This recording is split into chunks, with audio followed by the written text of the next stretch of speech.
भारतातल्या कोणत्याही competitive एक्झाम्समधल्या English विषयाची तयारी जर तुम्हाला करायची असेल तर त्यासाठी दर्जेदार, उत्तम आणि एक ऑथेंटिक सोर्स कोणता असेल तर ते आहे SP बक्षी यांचं ऑब्जेक्टिव्ह जनरल इंग्लिश हे पुस्तक. हे पुस्तक इंग्लिशमधून आहे आणि म्हणून ते मराठीतून सुद्धा समजून घेता यावं यासाठी मी ही सगळी लेक्चर सिरीज सुरू केलेली आहे. हॅलो एव्हरीवन, मी प्रगती. काही दिवसांपूर्वी मी अनाउन्समेंट केली होती की मी एक खूप मोठी लेक्चर सिरीज आपल्या यूट्यूब चॅनलवर घेऊन येत आहे. आत्तापर्यंत हे पुस्तक इंग्लिशमध्ये उपलब्ध आहे, त्यामुळे फक्त ते आपल्या विद्यार्थ्यांकडून अभ्यासलं जात नाही आणि ते सगळ्यांना उपलब्ध व्हावं, त्यात जे महत्त्वाचे नियम कव्हर केलेले आहेत ते सगळ्यांपर्यंत पोहोचावेत म्हणून मी ही लेक्चर सिरीज सुरू करत आहे. यामध्ये तुम्हाला त्या पुस्तकातला सगळा जो डेटा असेल हा SP बक्षी सरांचाच आहे. आपण ऑफिशियली त्यांच्याकडून लिगली परमिशन घेऊन ही गोष्ट सुरू करत आहोत. यामध्ये मी तुम्हाला फक्त जे महत्त्वाचे इंग्लिशचे नियम आहेत ते व्यवस्थित समजावेत, तुम्हाला MCQची जास्तीत जास्त प्रॅक्टिस व्हावी, ग्रामर सोबतच व्होकॅब्युलरीचा सुद्धा अभ्यास व्हावा म्हणून हे लेक्चर्स फ्रीमध्ये उपलब्ध करून देत आहेत. सगळ्यांनी या गोष्टीचा भरपूर फायदा घ्या. या लेक्चरची जी PDF असेल ती तुम्हाला टेलिग्राम चॅनलवरती अवेलेबल होईल. डिस्क्रिप्शन बॉक्समध्ये टेलिग्राम चॅनलची लिंक दिलेली आहे, तिथून तुम्ही ती डाउनलोड करू शकता. आजच्या लेक्चरला सुरुवात करूया. हे असं कव्हर पेज आहे या पुस्तकाचं. अरिहंत पब्लिकेशनकडून हे पुस्तक पब्लिश करण्यात आलेलं आहे आणि SP बक्षी यांनी हे पुस्तक लिहिलेलं आहे. आज मी आपल्या लेक्चरच्या सुरुवातीला अरिहंत पब्लिकेशन आणि SP बक्षी या दोघांचेही आभार मानते. थँक्यू, तुम्ही हे पुस्तक मला महाराष्ट्रातल्या विद्यार्थ्यांसाठी उपलब्ध करून देण्याची परमिशन दिलीत, कारण महाराष्ट्रातल्या विद्यार्थ्यांना सुद्धा हा दर्जेदार सोर्स उपलब्ध व्हावा. इंग्लिशमध्ये आहे, आम्हाला समजत नाही अशी तुमची अडचण व्हायला नको म्हणून मी हे लेक्चर्स तुमच्यासाठी कंडक्ट करत आहे. या पुस्तकाचा वापर तुम्हाला bank, SSC, hotel management, UPSC, BEd exams, MBAच्या परीक्षा, NDA, CDS अशा सगळ्या कॉम्पिटिटिव्ह एक्झाम्ससाठी खूप उपयोगी ठरणार आहे. ही या पुस्तकाची इंडेक्स आहे. यामध्ये पार्ट A to D असे 4 पार्ट्स दिलेले आहेत. आपण इंडेक्स एकदम क्विकली बघूयात. आज पहिलं लेक्चर आहे तर त्यांनी फाउंडेशन मॉडेल म्हणून फर्स्ट पार्टमध्ये दिलेलं आहे. त्यामध्ये ग्रामरचे सगळे महत्त्वाचे टॉपिक्स कव्हर होतात. टेन्स पासून modals, verbs, question tag, article, nouns, adverb, preposition, phrasal verbs, idioms, phrases, spotting error म्हणजेच आपण एरर डिटेक्शनचे जे प्रश्न म्हणतो अशा पद्धतीचे भरपूर प्रश्न व्यवस्थित स्वरूपात दिलेले आहेत. रूल्स समजावून सांगितलेले आहेत. त्याबरोबर प्रॅक्टिससाठी MCQ सुद्धा आहेत आणि आपण ते सुद्धा कव्हर करणार आहे. पार्ट B मध्ये व्हर्बल ॲबिलिटी आहे. यामध्ये मग paronyms, homonyms, one word substitutions, cloze test सुद्धा यामध्ये कव्हर होत आहे. त्यामुळे तुम्ही बँकिंगची जरी तयारी करत असाल तरीही तुम्हाला या सगळ्या गोष्टींचा भरपूर फायदा होणार आहे. पार्ट C मध्ये सिक्वेन्स ऑफ सेंटेन्सेस आणि ऑब्जेक्टिव्ह कॉम्प्रिहेन्शन असं दिलेलं आहे. पार्ट D मध्ये प्रॅक्टिकल ग्रामर दिलेलं आहे. त्यामध्ये स्पेलिंग रूल्स, पंक्च्युएशन, ट्रान्सफॉर्मेशन हे आपल्यासाठी महत्त्वाचे टॉपिक्स असतील. आपण हे संपूर्ण पुस्तक अभ्यासत आहोत. आजचं आपलं पहिलं लेक्चर आहे. आजच्या लेक्चरला सुरुवात करूया. आजच्या लेक्चरची सुरुवात करत आहेत आपण टेन्स या चॅप्टरनी. या लेक्चरची जी PDF आहे, आजचं जे लेक्चर आहे याची PDF तुम्हाला आपल्या चॅनलवरती अवेलेबल करून देण्यात येत आहे. टेलिग्राम चॅनलवरती तुम्हाला ती PDF मिळेल. टेलिग्राम चॅनलची लिंक डिस्क्रिप्शन बॉक्समध्ये दिलेली आहे. हे लेक्चर झाल्यानंतर तुम्ही ती PDF एकदा नक्की वाचा, म्हणजे तुमची रिव्हिजन सुद्धा होईल. आपण सुरुवात करत आहोत. इथे पहिलं त्यांनी सांगितलेलं आहे, a tense may be defined as that form of verb which indicates the time and state of action or event. Tense म्हणजे एक असं वर्ब, वाक्यामध्ये क्रिया दाखवणारा असा एक शब्द जो आपल्याला वेळेसंबंधी माहिती सांगतो. त्याचबरोबर स्टेट ऑफ ॲक्शन म्हणजे काय, ती क्रिया चालू आहे, पूर्ण झालेली आहे का भविष्यामध्ये ती क्रिया घडणार आहे हे सांगण्यासाठी वापरलेलं असतं. आणि मग आपण व्हर्बचा वापर टाइम ऑफ ॲक्शन दाखवण्यासाठी करू शकतो. आपल्याला काळ कोणता आहे किंवा वेळ कोणती आहे याचा बोध होतो, यासाठी आपण व्हर्बचा वापर केलेला असतो. एक्झाम्पल्स बघूयात. He goes to school. इथे आपण गो हे क्रियापद वापरलेलं आहे. आता एक महत्त्वाची गोष्ट लक्षात घ्या, गो हे क्रियापद आहे V1 मध्ये, बरोबर. पण जर कर्ते सिंग्युलर असतील, म्हणजेच काय, थर्ड पर्सन सिंग्युलर जर करता असेल तर आपण त्यानंतर व्हर्बला S किंवा ES प्रत्यय लावतो. ओके. आता जनरली कसं असतं, रीड हे व्हर्ब आहे, याला आपण S प्रत्यय लावला, बरोबर, हे झालं reads.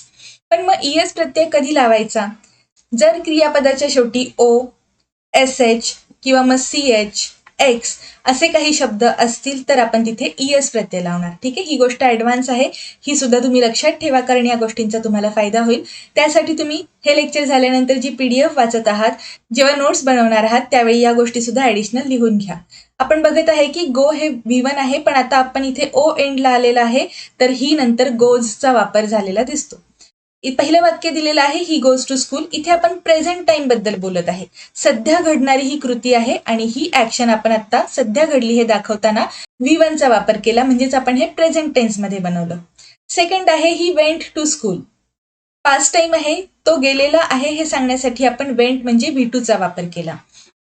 He will go to school, इथे आपण फ्युचर टेन्स बद्दल बोलत आहे. व्हर्बच्या आधी आपण शाल विलचा वापर करत असतो, म्हणून हे झालं फ्युचर टाइम ऑफ ऍक्शन. म्हणजे मग आपण टेन्सचे किती प्रकार आहेत मेन बघितलं तर 3 मेन टेन्स असतात, प्रेझेंट टेन्स, पास्ट टेन्स आणि फ्युचर टेन्स. ज्या पद्धतीने टेन्समध्ये आपल्याला टाइम बद्दल समजतं, त्याचबरोबर ऍक्शन कधी घडत आहे, त्या ऍक्शनची कृती नक्की घडलेली आहे का घडणार आहे त्याच्या स्थितीबद्दल आपल्याला दिसत असतं, त्यावेळेस आपण फंक्शन ऑफ टेन्स म्हणतो. आणि याचे एक्झाम्पल्स आहेत आय राईट लेटर्स रेग्युलरली. मी पत्र लिहितो. आता इथे V1 चा वापर झालेला आहे. ही प्रेझेंट टेन्स मधली गोष्ट आहे. रेग्युलरली हा शब्द वापरला तर ही हॅबिच्युअल ऍक्शन आहे. म्हणजे काय, तुमच्या सवयीची गोष्ट. एखादी सवयीची गोष्ट आपण सांगत असेल तर तिथे प्रेझेंट टेन्सचा वापर केला जातो. I am writing a letter ही प्रेझेंट कंटिन्युअस मधली गोष्ट आहे, म्हणजे आपण ती क्रिया अजून घडत आहे, प्रोग्रेसिव्ह फंक्शन आहे हे दाखवत आहे. I have just written a letter या सेंटेन्समध्ये आपण परफेक्ट प्रेझेंटचा वापर केलेला आहे आणि इथे प्रिसिडिंग फंक्शन दिलेलं आहे. आता हा जो पॉइंट आहे प्रिसिडिंग फंक्शन, हा थोडासा व्यवस्थित लक्षात ठेवा, कारण आत्ताच आपण ग्रुप बीचा जो फर्स्ट पेपर झाला 1 ऑक्टोबरचा त्यात बघितलेलं अशा पद्धतीची एक वाक्यरचना आली होती की जिथे आपल्याला प्रोग्रेसिव्ह परफेक्ट टेन्स आहे असं सांगितलेलं. म्हणजे असं ऑप्शन थोडंसं कन्फ्युजिंग वाटलं होतं आपल्याला, पण अशा पद्धतीचा जर एखादा प्रश्न आला म्हणजे परफेक्ट प्रेझेंटसाठी जर प्रिसिडिंग फंक्शन आहे असं सांगितलं तर ते सुद्धा माहिती असावं. हा आपल्यासाठी एक महत्वाचा मुद्दा आहे. नेक्स्ट आहे I have been writing a letter for some time. आपण प्रेझेंट परफेक्ट कंटिन्युअस मध्ये ही वाक्यरचना केलेली आहे, टाइम एक्सप्रेशन दिलेले आहेत. आपण हा जो अभ्यास करत आहोत यासोबतच आपली टेन्सची जी सिरीज आहे प्लेलिस्ट बनवून ठेवलेली आहे, ती सिरीज एकदा नक्की बघा, कारण यामध्ये मी तुम्हाला मराठी वाक्यांचं इंग्लिश कसं ट्रान्सलेट करायचं किंवा तुम्ही कसं इंग्लिशमध्ये वाक्यरचना करू शकता ते शिकवलेलं आहे. ते लेक्चर सुद्धा एकदा नक्की बघा. पुढचा पॉइंट दिलेला आहे time frame of a tense. म्हणजेच आपल्याला वेळेसंबंधी डिटेलमध्ये माहिती कशी मिळते टेन्समध्ये ते इथे सांगितलेलं आहे. इथे ते म्हणत आहेत in order to get a complete structure of tenses. म्हणजे आपल्याला टेन्सचा संपूर्ण बोध होण्यासाठी आपल्याला पॉइंट ऑफ टाइम म्हणजे ती घटना नक्की कधी घडली तो एक पॉइंट कळलेला असला पाहिजे. एनी स्पेसिफिक और प्रॉपर टाइम यामध्ये आपण एखादी विशिष्ट वेळ मेन्शन केलेली असते. For example in 1947 on Monday अशा पद्धतीने. नेक्स्ट आहे पिरियड ऑफ टाइम. यामध्ये तुम्हाला ड्युरेशन दिलेलं आहे, असं ते म्हणतात अ स्पेसिफिक ड्युरेशन. ड्युरेशन मध्ये आपण फ्रॉम 1930 टू 1950 म्हणजे इथे एक लक्षात घ्या, फ्रॉम आणि टू अशी आपल्याला एक कालावधी दिसतो. म्हणजे आपल्याला काळ पण दिसतो आणि कालावधी सुद्धा टेन्स मध्ये कळत असतो. कालावधीमध्ये आपल्याला स्टार्ट पॉइंट आणि एंड पॉइंट दोन्ही पण दिलेले असतात. त्याचबरोबर एक्सप्रेशन ऑफ टाइम मध्ये आपण दोन्ही म्हणजे जे पॉइंट ऑफ टाइम आहे आणि पिरियड ऑफ टाइम आहे दोन्हीचा वापर करू शकतो. फॉर एक्झाम्पल विंटर 1947, समर 1950 अशा पद्धतीने. आता आपण जे टेन्स अभ्यासणार आहे त्यांचे ऍक्च्युअली फंक्शन किंवा वाक्यात ते वापर करत असताना कोणते नियम पाळले पाहिजेत ते बघा. पहिलं आहे द प्रेझेंट इनडेफिनेट टेन्स. हा ऍक्च्युअली आहे सिम्पल प्रेझेंट टेन्स, पण ह्याला त्यांनी काय म्हटलेलं आहे प्रेझेंट इनडेफिनेट टेन्स. आपण हा कधी वापरायचा असतो, एखादी हॅबिच्युअल ऍक्शन सांगताना, म्हणजे एखादी गोष्ट आपली नियमाने होते, नेहमीची आहे हे सांगत असताना आपण या टेन्सचा वापर करतो. यामध्ये आपण हॅबिट्स दाखवतो, कस्टम्स म्हणजे ज्या काही प्रथा आहेत, परंपरा आहेत, प्रॅक्टिसेस आहेत आपल्या त्या दाखवल्या जातात. रिपीटेड ऍक्शन्स म्हणजे ती गोष्ट परत घडत असेल, वारंवार होत असेल तर आपण ते वापरतो. Permanent activity, general truth. ठीक आहे, आता इथे जनरल ट्रूथ महत्वाचं आहे कारण आपण याला युनिव्हर्सल ट्रूथ सुद्धा म्हणतो. म्हणजे एखादी वैश्विक सत्य असणारी गोष्ट, जी गोष्ट नेहमी घडते, जगात तुम्ही कुठेही गेलात तरी ती घटना तशीच घडते, या पद्धतीला आपण जनरल ट्रूथ किंवा युनिव्हर्सल ट्रूथ म्हणत असतो. यामध्ये ज्यावेळेस आपण प्रेझेंट इनडेफिनेट टेन्सचा वापर करतो त्यावेळेस एक महत्वाची गोष्ट, इथे जे ॲडव्हर्ब ऑफ फ्रिक्वेन्सी दिलेले आहेत, often, seldom, usually, never, occasionally, sometimes, normally, generally, always, frequently, rarely, daily, हे असे ॲडव्हर्ब्स ऑफ फ्रिक्वेन्सी वापरले जातात. यावरून सुद्धा तुम्हाला गेस करता येतो की हा टेन्स कोणता असेल. ठीक आहे, आपण एक्झाम्पल्स बघूयात. The old lady goes for a walk in the morning.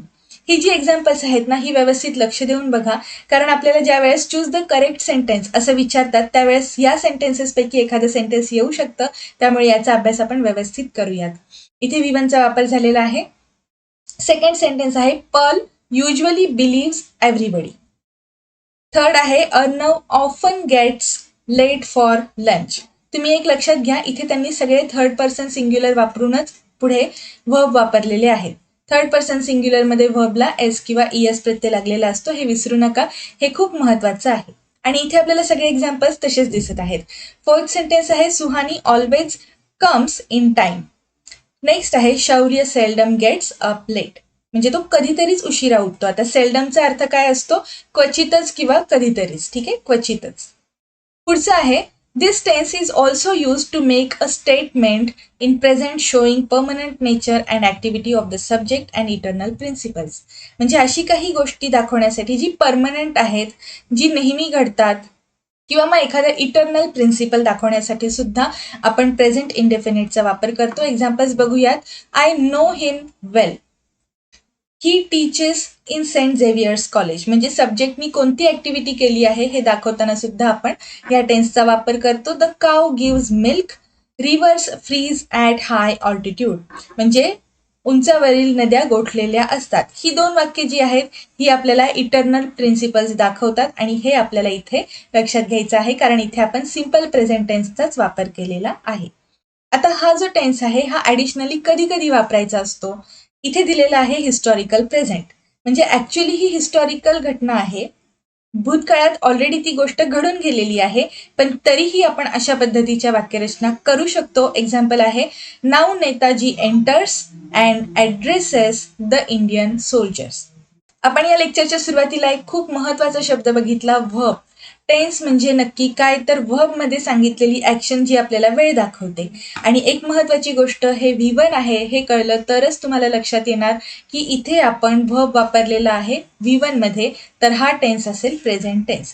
Tense कोणता ते ओळखा, हे कळण्यासाठी या गोष्टी महत्वाच्या आहेत. पुढचं सेंटेन्स आहे नाव Arjun shoots arrows at Bhishma. इथे शूट्सचं सुद्धा V1 वापरलेलं आहे. पुढचं आहे फ्युचर अरेंजमेंट. आता इथे आपण प्रेझेंट टेन्सचाच वापर करणार, पण तरीही फ्युचर सांगण्यासाठी. ते कसं ते बघूयात. The prime minister arrives from New York tomorrow.